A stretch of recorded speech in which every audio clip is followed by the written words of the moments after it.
So guys, today Mela is having a diarrhea. So the vet recommend her to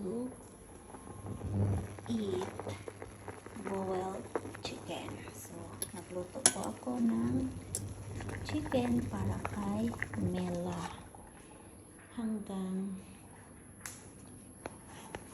ma-okay yung diarrhea na. Saka white rice, yan ang kainin ni Mila ngayong gabi until mawala yung diarrhea na. And then mayroon po siyang gamot na para sa diarrhea. Yan diarrhea niya.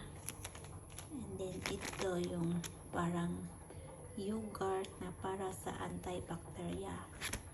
And then ito ay para sa vomit niya. So guys, ito po yung yan, one sachet orally, once daily. So now, ngayong gabi ibigay ko to sa kanya. Ngayon ito twice, half twice daily, half tablet. So start na ngayon. So yan si Mela.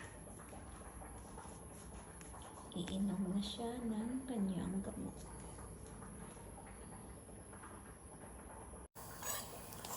So guys, yung pagkain ni Mela ngayon is rice. Yan. Kasi mayroon po siyang diarrhea.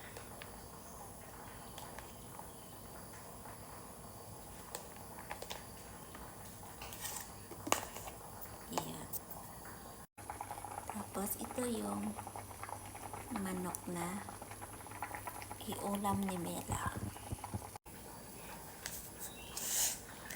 So gamot ni Mela ito.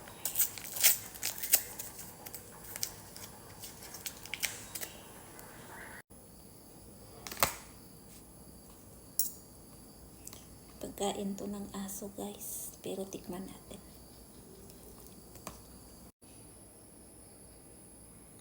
So ito ulam ni Mela at ito kanin niya para matigil yung diarrhea.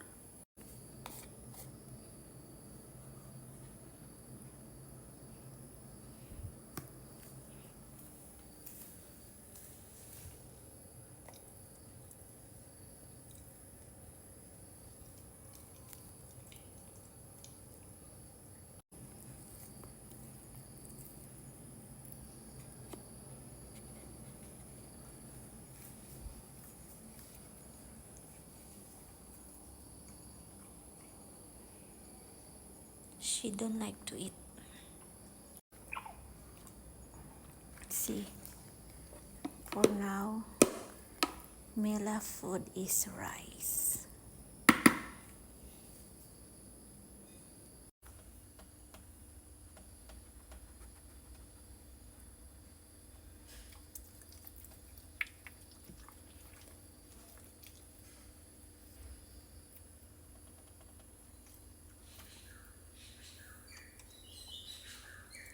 So very good she eat.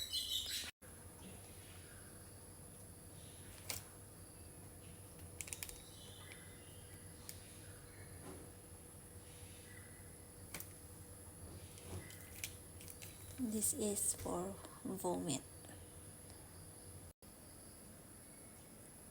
And Mela eating now.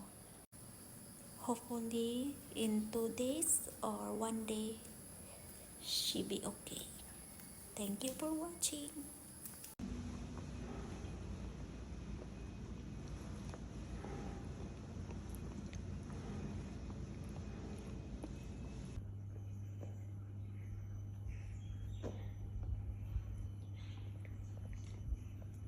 Ligid-ligid ang naga-diarrhea. Wow.